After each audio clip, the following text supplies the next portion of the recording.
Don't worry. This is not some green juice from a rat squeezed from a Lynchian horror. Let's talk about Dune. So throughout the first 3 months of 2021, I have been reading Frank Herbert's Dune series, a monumental landmark in science fiction literature dating all the way back to 1965. And I have some things to say about it. So let's talk about them. But first, before we get into any of that, hello and welcome to my Hodgepodge YouTube channel where I talk about anything and everything that I find interesting. Hello to any previous subscribers, hello to any new people. Hi. This is the first video in my series looking at Frank Herbert's Dune, which will include this will include books 1 through 3. The next video will include books 4 through 6.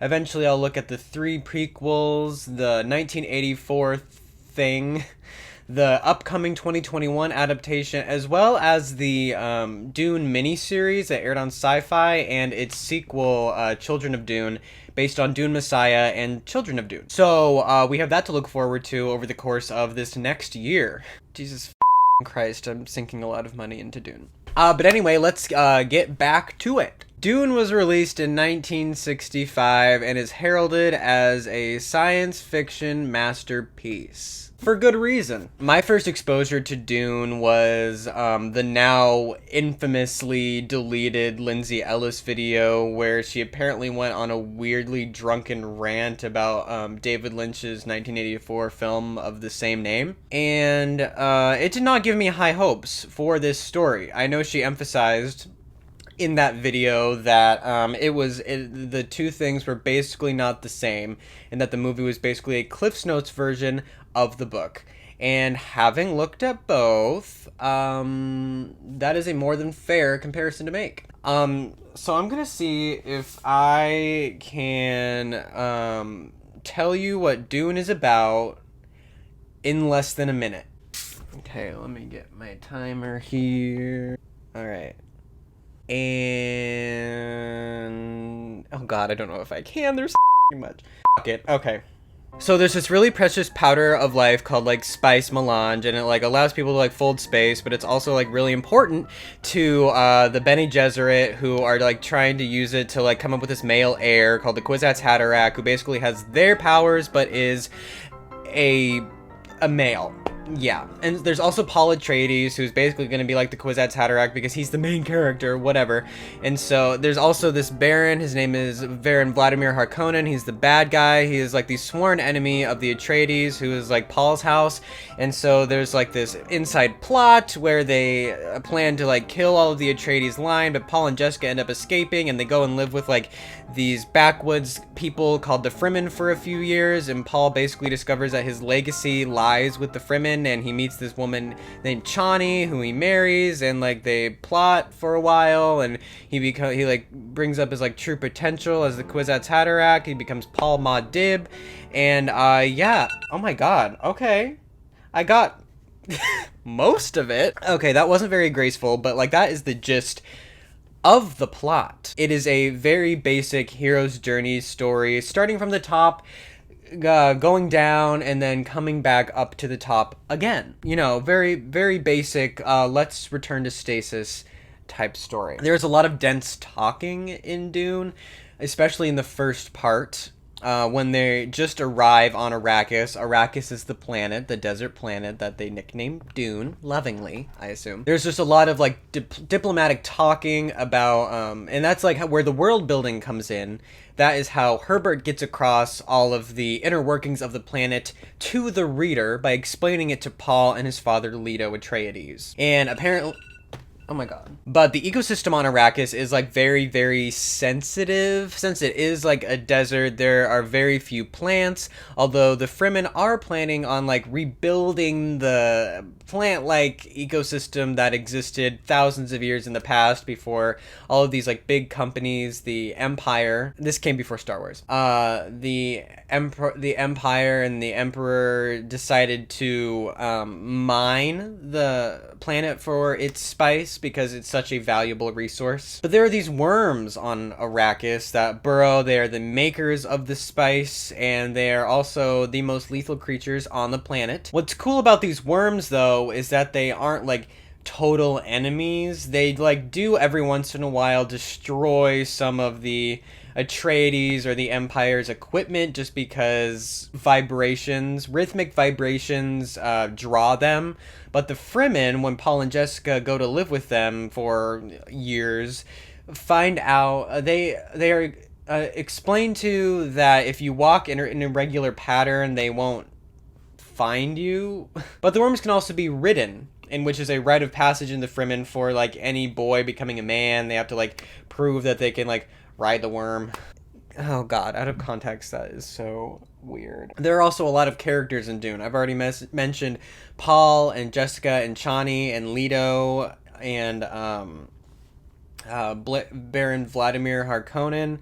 There are just so many things in this universe that Herbert uses to make it like so dense, like so many things that the book has an appendix in the back that has not only people but like lists of important phrases and like words that you need to understand the world, which I found myself flipping back to quite often in the first part at least, but then afterwards I'm like, yeah, okay, I get it. And even like in the rest of the like books, I just was along for the ride. I'm like, oh yeah, that's what that is. But he also sometimes does the service of like explaining what the thing is in the text instead of you having to flip back to the appendix and figure out what it is. But there's a plethora of characters that like make the world so rich, kind of like Lord of the Rings as well as Star Wars. And all of them usually come back and like play their part, if not in this book, but in like later books too, which is just good writing. Good for Frank Herbert. A plus, dude. You did good job. There are a lot of moments in the book that I really, really like. One of them comes at the end of part 1, once Paul and Jessica have made it to the desert. Paul went through this test where he had to like put his hand in a box to test his like mental strength and like to prove that yeah, maybe he is the Kwisatz Haderach, and he passes the test with flying colors. But like something after that just clicks in his brain, and he realizes that yeah, maybe he is special, and he has like this full down breakdown in front of his mom, and it's just like a you don't know me, mom, but you may be this way kind of like teenage angsty thing that I really, really liked. There are also a lot of moments of really good action and really good tension. My favorite like section is Paul learning about all of the Fremen inner workings, as well as him trying to adapt to these inner workings and failing miserably, displaying humanity where there shouldn't be any humanity, especially through like crying. He kills a Fremen early on in their stay with them, and he cries, and everybody's like, oh my god, he's giving water to the dead. That's not right.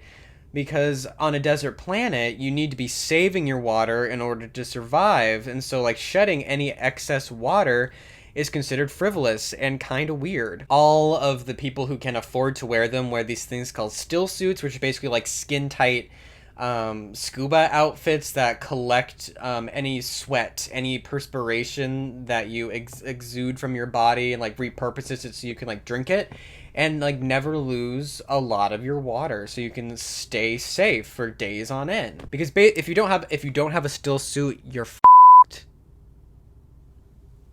Yeah, I mentioned Bene Gesserit earlier. Let's go back and talk about that.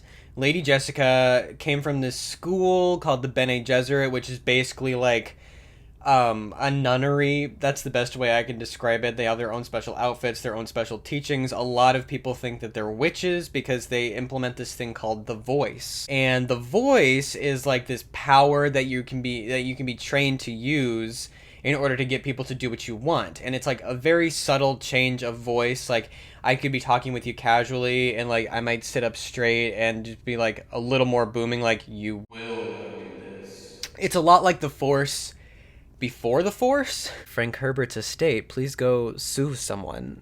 But Lady Jessica is part of this, and being part of the Bene Gesserit meant that she could only bear daughters to whoever she decided to marry or, mate with. And so she meets Leto Atreides, and she is his bound concubine.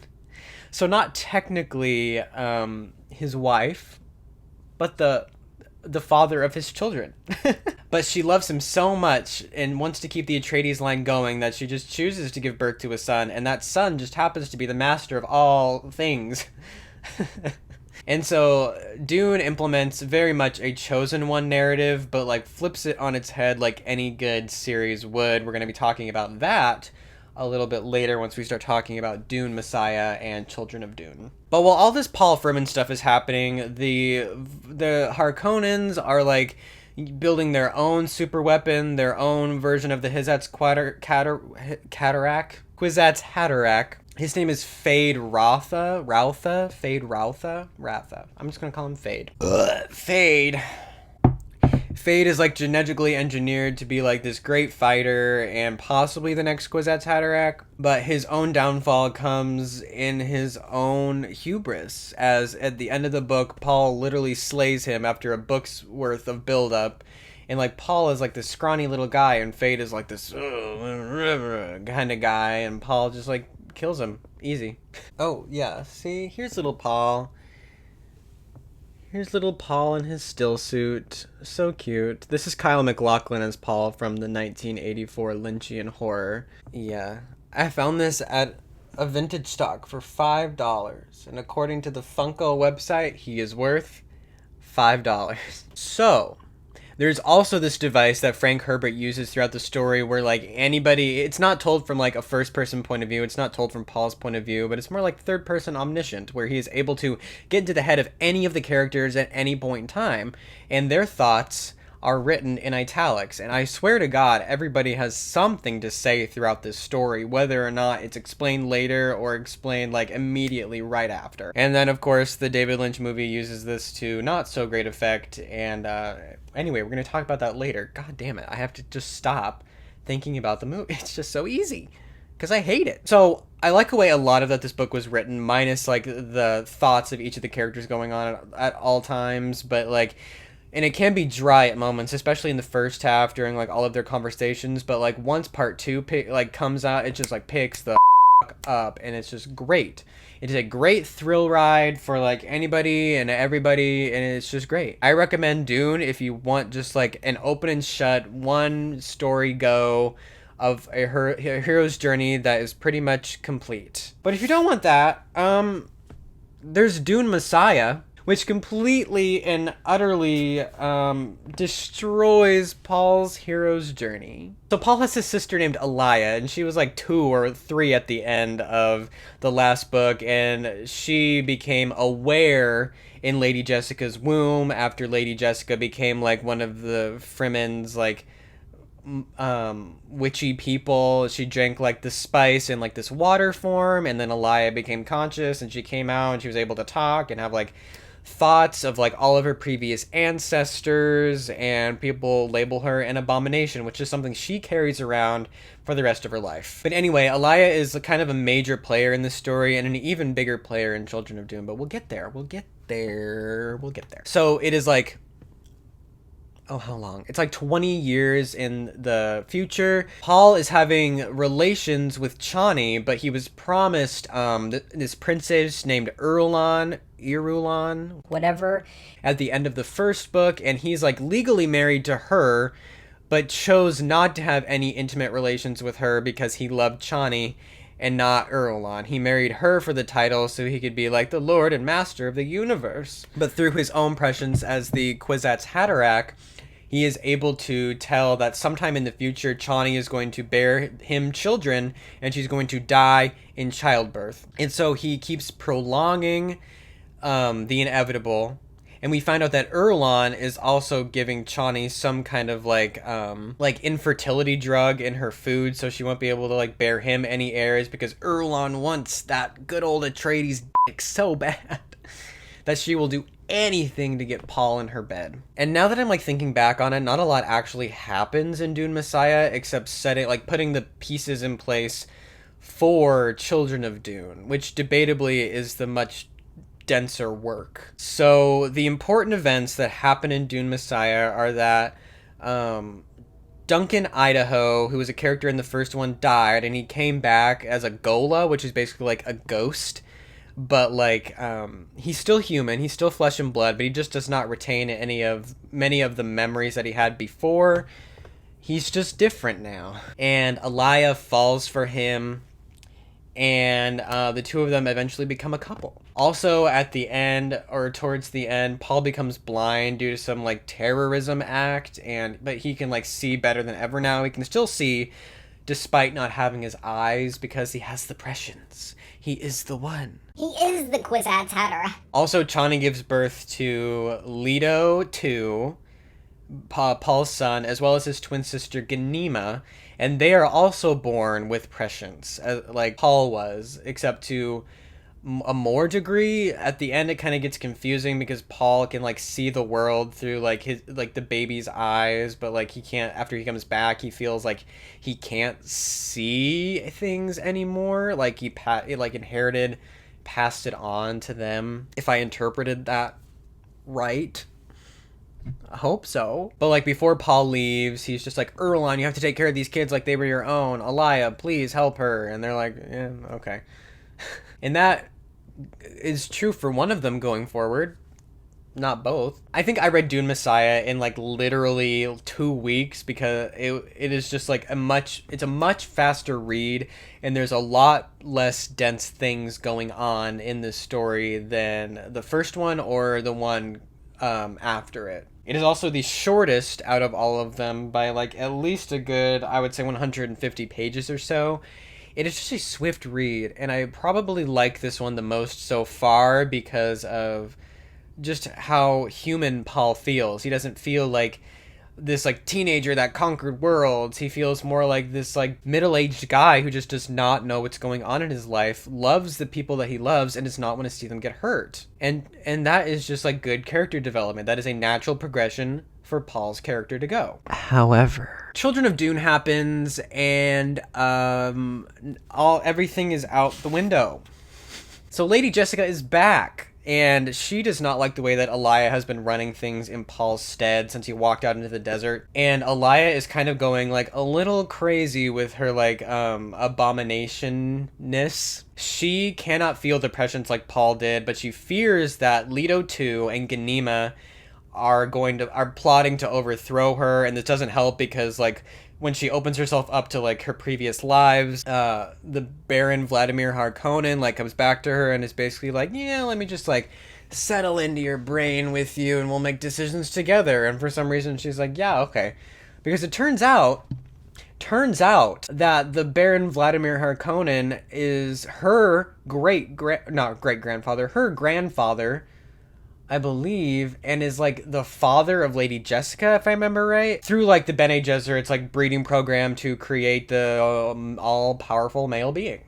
But Leto II and Ganima are like 9 at this point in the story, and they have the prescience, and they're like able to tell that like things are going to be bad if they just keep letting Alaya do the things that she's doing. And so like they have plot upon plot where like Leto plans to like pretend to be killed by these tigers that were plotting to assassinate them anyway, and Ganima's gonna like brainwash herself in order to think that he actually is dead so she can pass like lie detector tests later.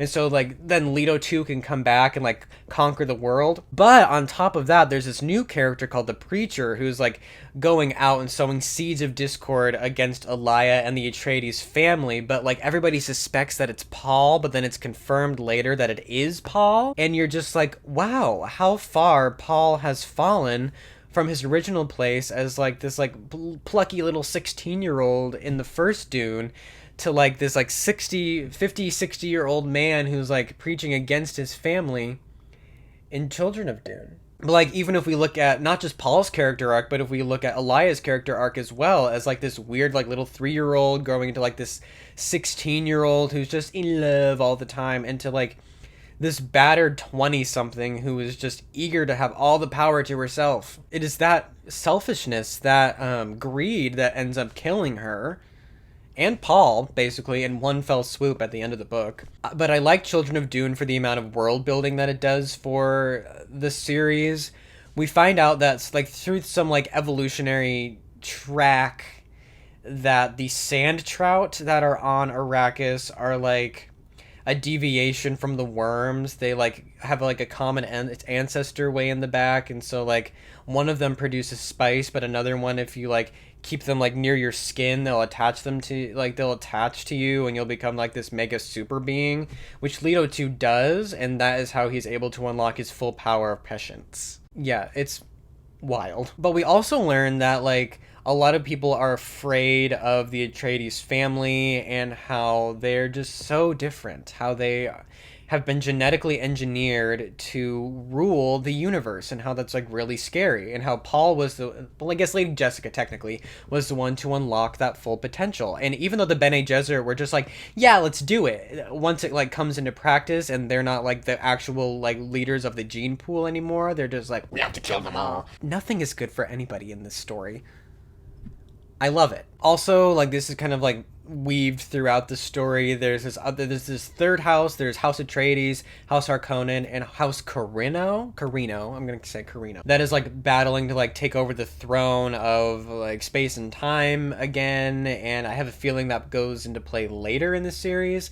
And one of the prequel books is called House Carino, so I assume that they were once a major player, but are not now, but will be again. I think the thing that I can compare these two the most are either Harry Potter, or I would also say the book version of The Never-Ending Story.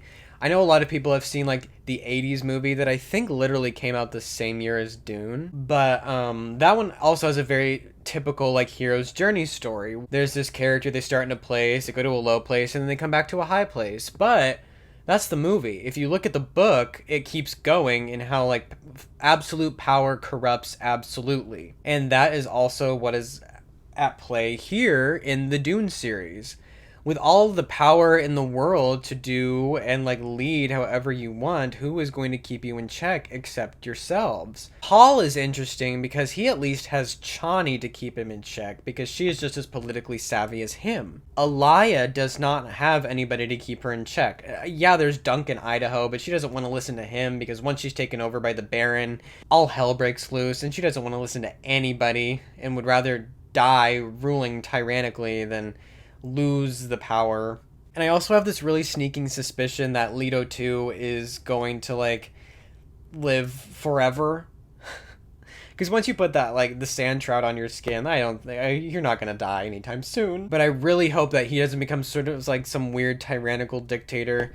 But considering this like family's line, that's probably gonna be the case. Apples don't fall far from the tree, as they say. There are in this first half of the series, there are themes that I really, really love. Not only of family and like relationships, but also of power and politics, and how history is cyclical, and how a lot of what happens in your family is cyclical. You cannot escape your family, you cannot choose your family, but a lot of things are outside of your family's control. And that's why a lot of like the happenings in Dune feel very, very natural, just because this family is set upon fate that they did not choose, fate that they had no hand in whatsoever. It was predetermined for them by generations of genetic mutation. So really, we should blame the royals. We should blame religion.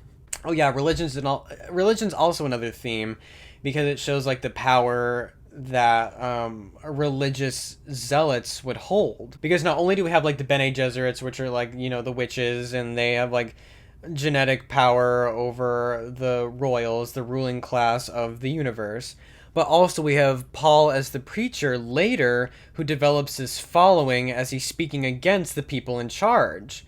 And the people listening to him, the disenfranchised people that used to like think he was the greatest and then the worst, and now think that the preacher is the greatest when they didn't know it was actually Paul, are like listening to his words and saying, yeah, that family sucks. We should overthrow them. The power that like religious people hold is not unexamined by Frank Herbert, and in fact is probably even more relevant today than it was in the 1960s and 70s. Isn't that frightening? I am really looking forward to see where this world goes. It is one of the richest series I have ever read, and I think I am not a better person, but and not even a more well-read person. I think I'm learned. I have a degree. I know I do. Because of it. So stay tuned if you want to hear more of my thoughts about Dune books 4 through 6, the prequels, the movies, and the miniseries, because I'm trucking. I am on the Dune track. Woo woo. More like spice. Yeah, let's wrap this up. Thank you guys for watching this video. If you want to see more, please hit the like button and the subscription notification, because there's more where that came from. I just started God Emperor of Dune, which is book number 4 in this series at the time of filming this video, so I am back at it after taking a month off of Dune stories. Next week, though, we will be looking at the East of Eden musical I teased in my last video, so stay tuned for that, and go out there, stay sexy.